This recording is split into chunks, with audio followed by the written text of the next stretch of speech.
নেত্রকোনার বিস্তীর্ণ হাওর অঞ্চলের ধানি জমি এখনো পানির নিচে রয়েছে। জেলায় 22,348 হেক্টর জমি ফসল ক্ষতিগ্রস্ত হয়েছে বলে জানিয়েছে জেলা কৃষি বিভাগ।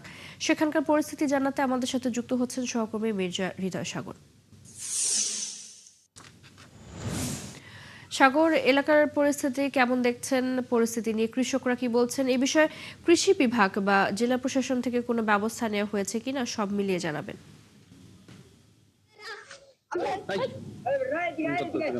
হ্যালো, সরি ভাই রে, না না, আমি আর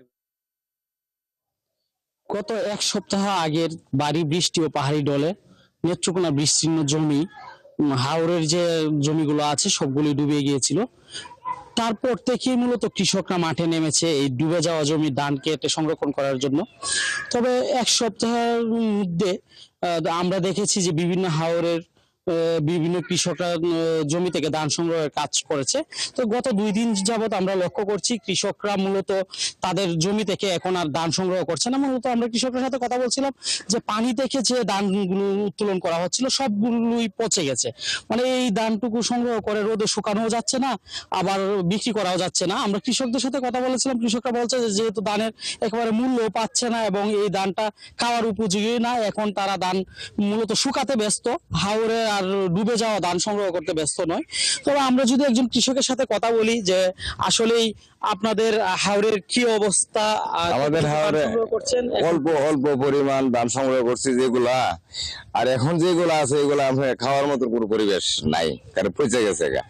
এখন যেগুলো আছে আমরা এগুলার নিয়ে আমরা ব্যস্ত আছি, কি বুঝলেন, খাটার কোনো ইচ্ছা নাই। যেগুলো পচে গেছে তো না, করার কিছু নেই, আমরা কাটতে পারতাম না। আমরা মানে একেবারে শেষ হয়ে গেছে আর কি। এমনি পচা ধান গুলা নিয়ে আমরা কোনো বানিয়ে দোয়ান দিতেছি এলাকাতে। চৈতি, যেমনটা শুনছিলেন কৃষকরা মূলত এখন যে ধানগুলো আগে সংগ্রহ করেছে সেটা শুকোনোর জন্যই ব্যস্ততা সময় পার করছে। যেহেতু হালকা হালকা রোদ দিচ্ছে, রোদ বৃষ্টি এভাবেই চলছে, কৃষকরা মূলত রোদ বৃষ্টির সাথে যুদ্ধ করে এখন এই ধান রক্ষার চেষ্টা করছে।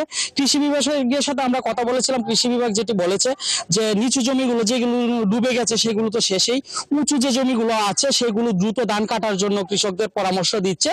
এবং পাশাপাশি তারা আরেকটি বিষয় বলছে যে জেলা প্রশাসন থেকে মূলত ক্ষতিগ্রস্ত তালিকা প্রণয়নের কাজ চলমান রয়েছে। চৈতি, এই ছিল নেত্রকোনা থেকে সর্বশেষ।